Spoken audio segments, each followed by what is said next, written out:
Hey now. Hey now. So, welcome to Teal Town USA Live. We thought we'd do a quick one to kind of recap what happened in the Sharks Fan Fest today, along with the Legends game. And so, let's just start with the Legends game because, it's about Sharks hockey after all. So, Erik's on his way home. So, tell us what happened in the game, what you liked, what you didn't like. I'm sure. Think where everybody's pissed off that Nabby did almost scored, kind of scored, something like that. Go ahead. Yes, good evening, everyone, and welcome from downtown San Jose. Team White defeated Team Teal 6-4. In actually a great game. I was very entertained, and in the third period, they you started really going after it. Dan Motherfucking Boyle, there were two times that they didn't use the goal horn. It was actually Gentry yelling and screaming that Boyle had scored. He had a great game. Bakes had a lot of breakaway speed. He was ready for a breakaway pass. Pete DeBoer, top shelf where Mama hides the cookies, had a great one to give the Team White insurance on there. But yeah, to kind of get back to what we were talking about at the beginning, Nabby had made a glove save. He went around the net. He was trying to play the puck. Unfortunately, the referee, I guess, quote unquote, lost sight of the puck in typical Sharks fashion. And Nabby shoots it down the ice, dead center into the empty net. But of course, the whistle had blown. Oh, hashtag that's so Sharks. Oh, that just figures, doesn't it? But it was a terrific game. I mean, Hedberg and Nabby were standing on their heads throughout the game. Nolan was getting denied left and right, but then Nolan also got 2 goals himself. It was a great game. I mean, the current Sharks have no pressure, but to keep this entertaining hockey throughout the season. Yeah, I would imagine so. I mean, you see some of the GIFs that the Sharks put up, and NBCSN Sharks channel. They got a great shot of basically Boiler deking Nabby out after Nabby kind of talking a little smack.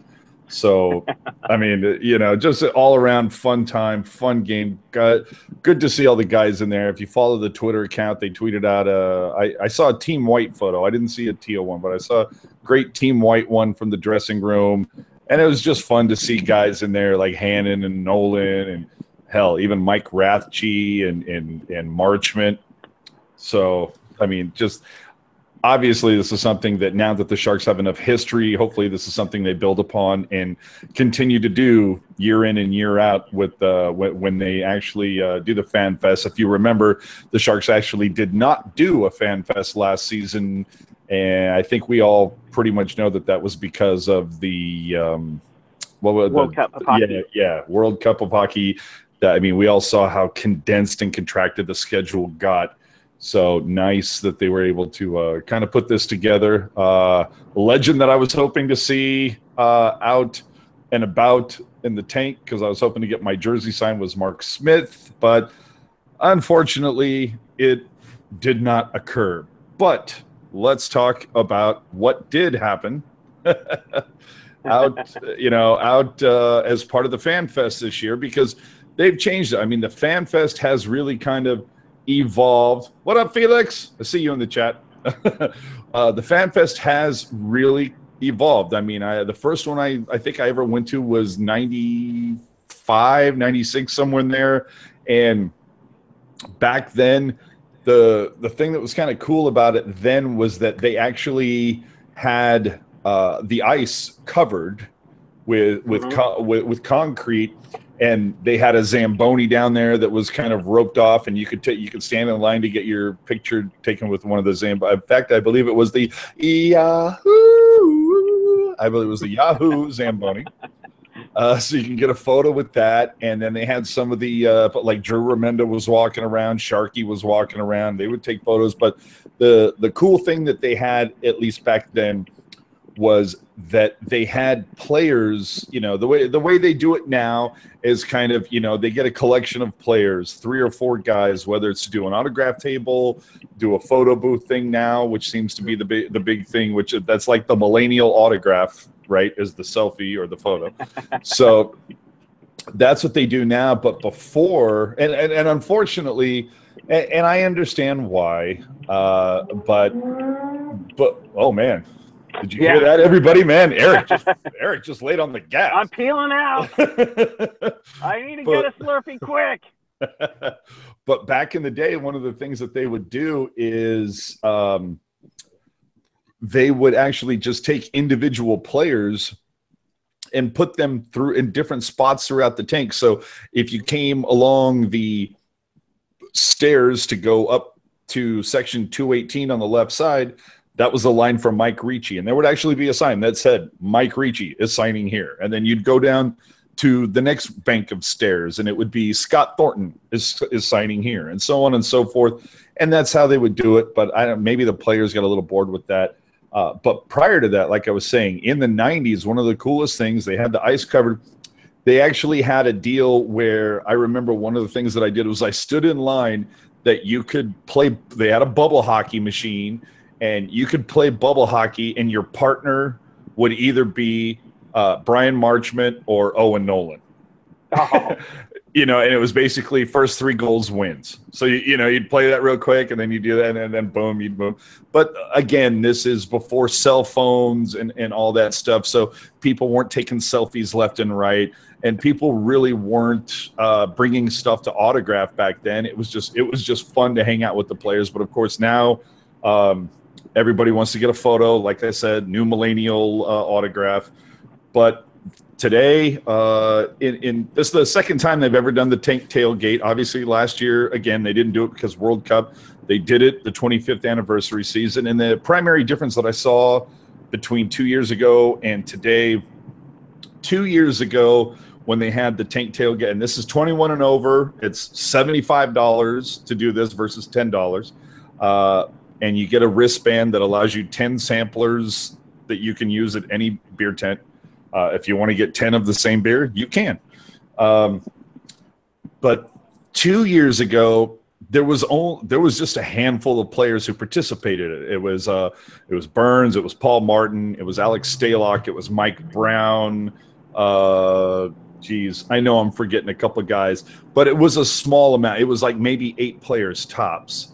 And the cool thing about it 2 years ago is that the players would come out to do the little thing where they pour off beers for you, but they would actually kind of mingle around with the crowd as well, which is hold on, Felix, I'll get to your question in a moment. But one of the coolest things is that the players would kind of mingle around with the fans that were out there. And like I said, 21 and over, and everybody's had a beer or two, so everybody's kind of chill. And if they noticed a player or something, somebody might go up, say, can I have a photo? Can I get a signature on something? All the players were like way chill. And you would literally see kind of like a makeshift line form. And again, everybody very respectful, very chill. They allowed that person to get a photo, sign something, and then they'd leave, and the next person would do it. And the players were really cool, and they'd let that go for about 10, 15 people, and they'd say, okay, I have to go serve beers and blah, blah, blah. The difference this year, there was no mingling of the players, but there was a lot more players involved in the Tank Tailgate this year. And the big one, Jumbo was the first one out there at the Tank Tailgate. I think it was the Sierra Nevada booth, but he was the first one out there and was like, dude, he was pulling the tap handle for like 90 minutes. I can't believe how long he was out there nice. For. Like, usually the guys are out there, they do it for like 15 minutes, and they're like, okay, see you later. No, these guys were like, Jumbo was yanking that handle for like 90 minutes. It was amazing. Yanking that handle for 90 minutes. He was yanking that handle. Get your gift maker ready now. So, yeah, he was pouring a ton of beer and and here's the funny thing. Taking photos with the first, I'd say like the first maybe 20 people that were like taking photos, autographing stuff. And then somebody, I I don't know who they represented, whether it was the Sharks or something, but somebody said, okay, you know, we have a lot of people online, so we can't, you know, we have to stop taking photos and signing stuff. And so like the next, like, I don't know, 15, 20 people didn't get anything signed and didn't get a photo. And then all of a sudden it was like Jumbo said, no, man, it's okay. Go ahead. I can do it. And then he started signing stuff again. So it was like way cool. Then, oh geez, somebody else showed up. I can't remember. I think it was Hansen. Hansen. So, I mean, Jumbo, Hansen, then Burns showed up, Paul Martin, Vlasic, Couture, Bodker, DeMello, Dell. I mean, like almost half the Sharks came out there, and Justin Braun was out there. I mean, Jesus Christ, almost every defensive, Brendan Dillon, like pretty much the entire defensive squad came out there and poured beers and signed autographs and were like the coolest people. When it came to the forwards, like I said, Jumbo was out there. Logan Couture showed up later in the day. And the best part about Logan showing up was, hey, now, I've been trying to get this autograph for a while, but I got Logan to sign my Stadium Series jersey. So that rocked. But Couture was out there. Pavelski was the one guy who he would lacklusterly, I don't know, that's probably not the right word, but he would a little bit of hesitation. He would take photos, but he was not signing anything for some reason. I don't know why, because everybody else was very chill. Everybody had their stuff together, you know, like if they wanted an autograph, like, you know, pen, article, you know, thing to sign and just like at the ready. But for some reason, Pavelski was like, nah, sorry guys, can't do it. But the tank tailgate was great. Would you like to see what the gift was with your with your $75? You get 10 tasters, and when I say tasters, I mean we're talking 5 ounces if you're lucky. I'm not even sure. It was they're pretty small, and obviously they don't want fans to get all just, you know, hammered. But here's the frosted mug that you're supposed to be able to throw in your freezer. Throw in your freezer, and but. So it's kind of cool. You know, it looks like it's a little bit bigger than the one they did 2 years ago, but, you know, it looks like it has crushed ice in there or everything. And then it's got this little, you know, Tank Tailgate logo with the Sharks thing on there.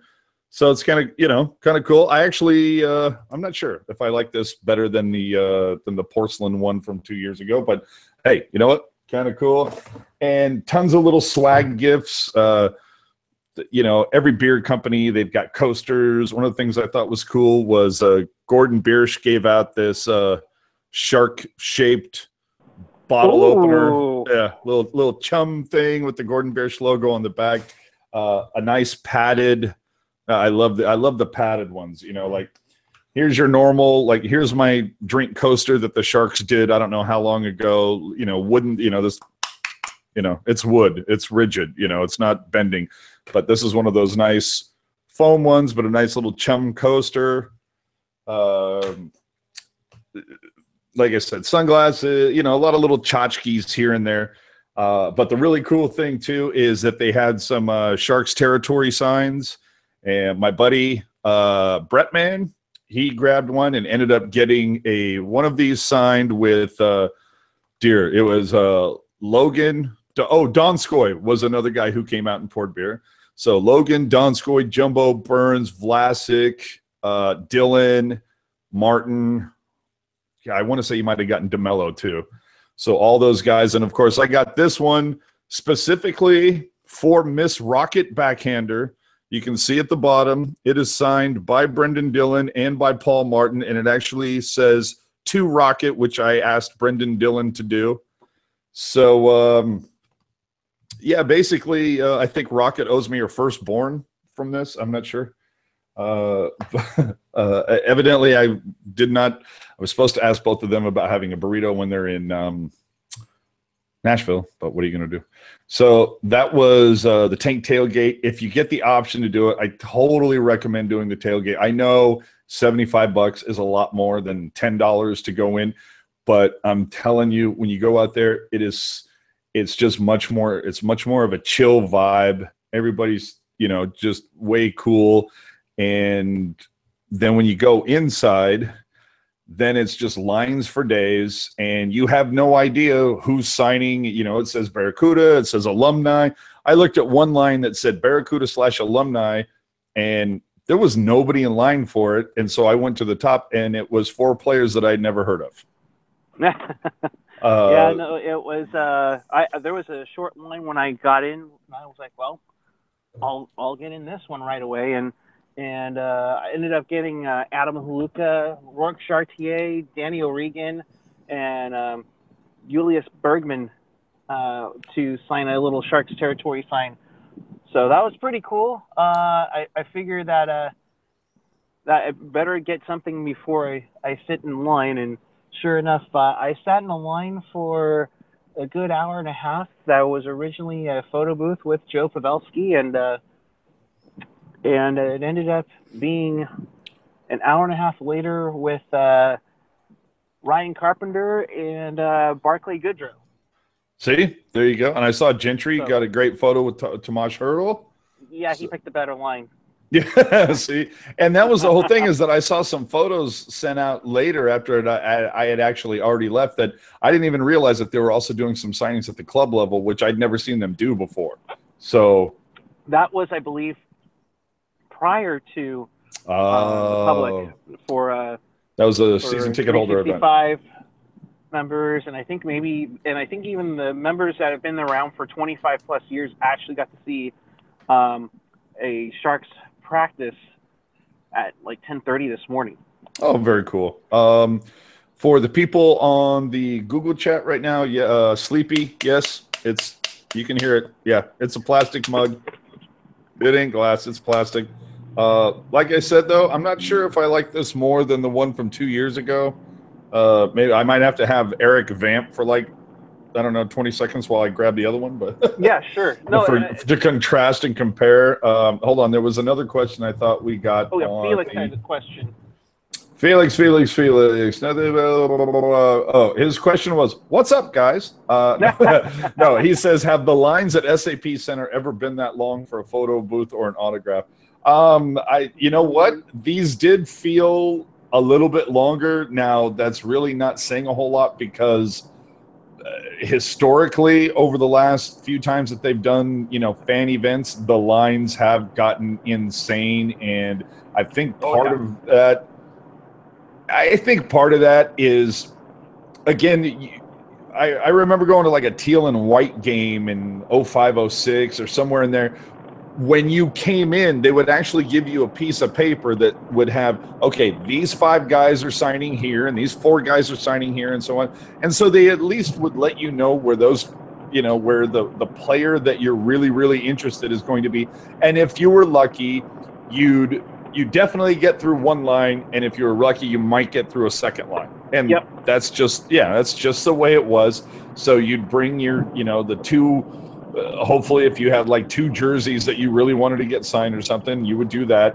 And then you'd bring one of these to get the other the other guy's signatures or something, and that would be it. I wish they would do something like that again, where you could have that option to get a couple things signed where they would actually tell you where players are going to be. I get that they do what they do now because they're hoping, I think, that they just people will just stand in a line and be happy with who they get. But I mean, come on, it's that whole thing of like, if I'm going to stand in line for an hour, I'd at least like to get one autograph that I really, really, really, really want. You know what I mean? Yeah, no, it was one of those things for Teal and White that was really bang on. They let you know where to go. And I remember a long time. Go ahead, AJ. Go get the okay. sign. I can vamp here. One of the things was you would know where to go, and there would be a set of 5 to 6 players on the team, and there were some mixed in. Well, at the time, it would be the Worcester Sharks, and they would just be having a good time talking away. They would be out there for an hour, and they really moved that line pretty well and to interact with you. Of course, no pictures. I mean, obviously. But I was ready to carry a conversation with Marco Sturm for a while, where we're talking about Cologne, Germany, because that's where my almost from, and he's from the area, and it was really cool to kind of have that personal experience. It was always, and like AJ, you probably had a little bit of that today, and 2 years ago with the Tank Tailgate, to kind of get, yes, they're San Jose Sharks, but they're also people, as well off the ice, to kind of get a little bit inside their heads and not talk hockey. I think it's probably refreshing for everyone. Yeah, absolutely. And I don't want to say not talk hockey, but one new, or at least a different thing that they had at the Tank Tailgate this season that they didn't have 2 years ago was, along with the whole beer tap thing, they had a photo booth set up where they would rotate. So initially, Bodker was out there. Then Aaron Dell did it, where you would just stand in line. You'd get to take a photo with them, and then you could, they give you a printout of it, but you'd also have the option to have it, tweeted, texted, email, whatever to you. So that was nice. Like I said, Bodker, Dell, Dylan did it, DeMello did it, and DeMello was actually really, really chill. I asked him, the funny thing was, I just asked him, I go, okay, so, you've been skating in this brand new Adidas jersey. Like, is it that significant of a difference? Like, have you noticed? And he goes, no. I said, is it is it even lighter weight or whatever? And he goes, no. And I go, even the neckline doesn't bother you with that crew neck? He goes, dude, you know what? Once you put the pads on, it all feels the same. So I'm like, all right. Sleepy Mofo asking if the Shark Head was available all day this time. I believe it was. Mm-hmm. So yeah, they ended it. They actually let it stay down a little bit more than usual. I think they finished it up for like around 4:15, 4:20 to get everybody through the line, because there were even lines for that. And what they did this year was that they had the Shark Head down all day, and they also had a spot where you can take a picture behind the big Sharks logo at center ice. So you had an option there. And you also had like 2 to 3 photo booths without players, which is pretty cool. So you had places all over the place, and they really, considering the lines were huge, and it was a great turnout today. What did you say, AJ?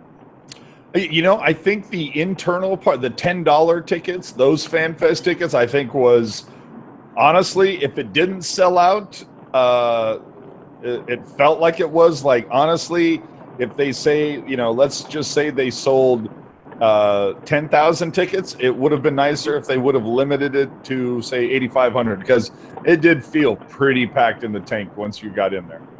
Yeah, and the lines were long, but they were organized, and that was a good thing. But yeah, I think the biggest gripe is just knowing who was where and timing that right, and going from there. But yeah, it was really organized. They had everything set up really nicely all over the place, face painting. They did have a bubble hockey, albeit with no Sharks, of course. But they had everything set up really nicely and in the areas.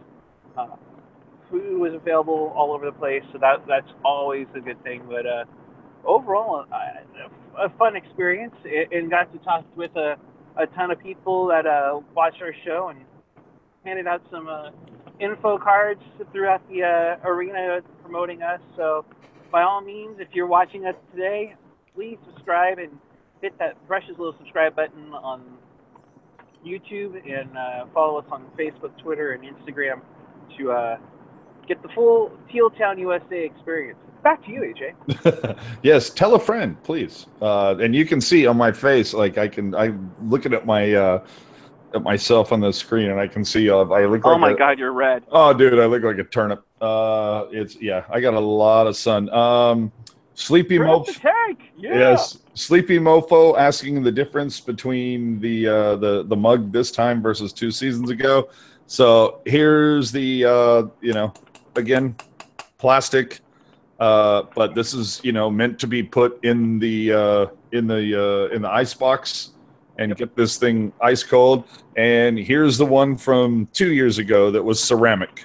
So you can see that actually, if you look inside both of them, even though this one is shorter, diameter of the plastic one's a little smaller, so this might actually hold like the same amount. Looks like it's probably about 12 ounces. Your basic can of soda, can of beer. This one obviously has the cool 25th logo, whereas this one's a very small screen printed one. It's a little hard to read, but what are you going to do? But of course, this one autographed by Alex Staylock. Hey now. Whereas this right, whereas this one not autographed by anybody. So, I think that might be just about it for the Fan Fest today. Again, I love that the Sharks do this and that they've done it for a while, and they've changed it up. Again, and that's a good thing. Yeah, like the addition of this Legends game, the first time I've ever done that, I think it was a great idea. Like I said, bringing back guys like Marchment and Rathje and Mark Smith and what have you. I think that was very cool. I wish they would have been more involved in like the signatures and stuff earlier, but that's just my personal preference. Other than that, again, well done. And like I said, actually, you know what? In fact, I should probably sit here and say, whatever you do, don't buy a Tank Tailgate ticket. It's awful. Because I don't want to encourage more people to do it, because it's so much fun that I don't want to have to have more people out there to stand in line with. I'm kidding. But it's such a blast. I do, if I could say anything, I do wish they would spread out the signings instead of bunching everybody together and, this little alcove, blah, blah, blah. I wish they would kind of spread that out a little bit more. They obviously have the space to do it where they could wind people up the stairs to get 2 players and 2 players over here instead of 4 here and 5 there. That would be kind of cool. And especially if they would put their name on a thing, or it's like get in line for this player. That's just my personal preference. So that's it for that. The Sharks have played themselves 3 preseason games and have looked pretty damn good. I got to be honest with you. I mean, what was the final score combined of the first 2? Like 10-2 or something? I mean, the first one was 5-0, and the game against the Golden Knights was 5-2, right? Yep, and then they won in a shootout over the. Wait, do you have a drink, AJ? I do believe I might. Okay, they beat the Desert Dogs 5-4 in a shootout. So they're averaging 5 goals a game. You can't be mad at that. And 15-6 right now over 3 games. You cannot be mad at that. So I look forward to the next one and see how they're doing. The kids coming along. Well, I mean, you can't say enough good things right now about Tim Heed, Joachim Ryan. Who's the guy? I'm never going to get his last name right until about halfway through the season. Sasha. Oh, gosh. Chmlevsky? I think it's Chmlevsky. Oh, dear God. You know what? People are going to write in and kill us, but no, dude, I guarantee. At least we're not fun. Dude, I guarantee you, Ian Reed's watching this right now, going, "What a bunch of pikers!" They don't know how to pronounce this guy's name. Or wait, where's Kevin Lacey when we need him? Yeah, right. Good pronunciation. He's a good pronouncer. So yeah, like I said, but, hopefully we'll have it by Halloween. But the guys. I mean, dude, Kevin LeBanc, looking fantastic so far through 3 games. Definitely trying to solidify his spot. Maybe even making a play for Timo Meier. And funny enough, I met up with Melker Carlson today at the Fan Fest, and I said, told him, I'm like, dude, I want you to have a strong camp, man. I'd love to see you up there with the Joes having a good time. And he's like, you and me both, dude. So, because Milkman delivers. So the. I got to say, I've liked what I've seen. And granted, we're talking baby Sharks versus baby opponents. I get that. It's, yes, Sleepy Mofo, Chmlevsky. I'll go with that. And Sleepy's saying that he's actually been sent to juniors already, which is horrible because, What are you gonna? And Ian saying, "Are you kidding? I love you guys. I put your names on the regular." So either way, the thing that has really stuck out with me is I love that DeMelo's going to get a chance, but I got to say, for how long, dude? Like seriously, when you got Heed and Ryan, breathing down your neck, and I believe there was another guy who was like having a really strong camp on defense. So when you got Zach Devine's going to want to just smack the crap out of me right now. I can't remember the guy's name, but I'm telling you, like, I'm really pleased with this camp so far. I mean, the young guys, they're bringing it. Like, I feel like, you know what? Marlowe had those 27, okay, 23 if you take away the 4 from the Colorado game. But, if you have a healthy Hurdle, a healthy Couture, then you hopefully you get bounce back seasons from Donskoy and Bodker, and then you've got Meyer and LeBanc in there. Dude, I think they're going to be able to fill that gap that Marlowe has left. And, dude, if LeBanc keeps potting him the way he is, I mean, maybe that's what you see taking Marlowe's place on the top power play line, Eric. Yeah, no, Kevin LeBanc has looked really, really solid in these preseason games. Hey, look, Mikkel Bodker has found his scoring touch in the preseason. I mean, yeah, let's not get crazy. That's what I was just going to say. Let's not get crazy. It was Anaheim, Vegas, and the Desert Dogs. Oh, let me get my beer. Hold on. Oh, my gosh. How do you not have that ready? I was totally setting you up for that. It was right there. I had it at the ready. But I mean, if they're going to get the contributions, and like I said, Brody, I think was on a Facebook chat a while ago. I said this team has the feelings of 98, 99, where you're seeing like where it was Koroliuk, Patty coming into fruition with some goal scoring, and then slowly becoming that 03-04 team that had like I think 6 or 7 20 goal scorers. If you could share the wealth with the goal scoring and with the potential of this team, with the depth of this team, that's possible. You could have a team that can shock some people. And down the road, oh, man, watch out. This team can be exceptionally good. And they're going to need to shock some people because, as we've all seen, the Pacific is just getting better. I mean, obviously, we're not talking about Vancouver and Vegas right now, but, I mean, Calgary, Edmonton, Anaheim still until somebody takes them out. I mean, Anaheim's won the Pacific, 5 out of the last 6 seasons. So Anaheim is still a threat.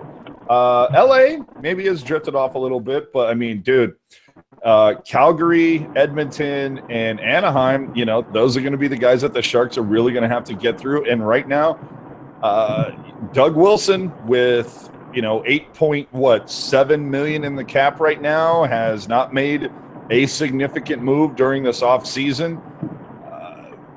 So, with the exception of signing Bollig and Mashinter, and who are both still up with the big club, as Sleepy Mofo has pointed out. So I guess that's to fill the spot vacated by Haley. But I mean, even Sorensen, I'm not sure. I mean, the younger guys are just they're playing. They just look good. So. With that, I think we're about done with this. I hope you guys had a good time. I hope we recapped this. I didn't see too many questions in the chat, but I did try to answer all the ones that I did see. Again, last week or so, we've done an interview with Randy Hahn. We did an interview with Dan Ruzanowski. Both of them, both the guys were a lot of fun, and both of them, especially, I got to say, Dan Ruzanowski, oh my God, does he have an amazing, like a steel trap of a mind and memory. And he really shared some fun stories, even though we only got limited time with them. But it was, we're talking quality over quantity when you talk to Dan Ruzanowski. And so I hope Randy. Yeah, and so I hope you guys go and listen to that. And we have a couple lined up for you in the next couple of weeks. I don't want to divulge anything because 1 or 2 aren't necessarily locked down. So just stay tuned, and hopefully we'll have some some more cool interviews for you between now and opening day. Don't forget, opening day, Wednesday, October 4th, of course. And as always, opening night means there is a Teal Town USA tweet up at the Sharks Foundation kiosk, both prior to the game and first intermission. And first intermission is when we take the big photo. So do us a favor, come out to that. Follow us on Instagram. Instagram/TealTown USA. Put up a lot of photos today from the Fan Fest, and other than that, I think we might be good. Oh, hold on, let me take one final look at the chat, and it's thanks guys, and yeah, those were awesome, and okay, cool, and there were a couple people that came out today at the Fan Fest that came up to both me and Eric and talked about that they really appreciated what we do on here. And dude, we cannot appreciate that feedback enough. I was ready to leave like a week ago, and now I'm like, okay, I guess I'll stay. So thank you, fans, all of you that I paid $100 to go up to AJ and tell him how much you love him. If we can keep AJ around, that means I'm not going to have to do all 82 games by myself. Hey now, and have to get up for work at 4:30 in the morning the next day. So thank you for making sure that happens. Yeah, and yeah, so that's it. Do us a favor, listen to the earlier ones that we did. Well, should have also an interesting article coming out on tealtownusa.com this week. A new series that we're working on called the Face Off. So check that out. And other than that, have a good night. For those of you who went to the Fan Fest, I hope you guys had a fantastic time and got to at the very least meet at least one player that you wanted to. And for those of you who didn't make it, I hope we gave you a little bit of an insight or a peek inside what happened at it. And maybe next year you'll be able to do it. Yep. So with that, thanks for tuning in. And we'll catch you all at least sometime next week. Oh, my bad. Final thought. We will have sometime this week. We're hoping for Tuesday. It all depends on somebody's schedule. We will be having the Sharks season preview and potentially a Pacific Division preview. We're working on a couple guests right now. Yep. But just stay tuned to the Twitter channel and you'll know everything. So. Yeah, definitely. We'll probably even be doing a summer recap to get we all know you guys watch baseball, soccer, you're probably used to football, and well, if you're a Niners fan, you're already waiting for that season to end. But by all means, we'll get you caught up right away and get you ready and get you in hockey mode in no time this week. Actually, absolutely, and actually, you will know who the hell. When I said Bolig earlier, you said who, and we'll explain who that is. Yes. So yeah, look forward to that. So thanks for tuning in, guys, and we'll see you the next time.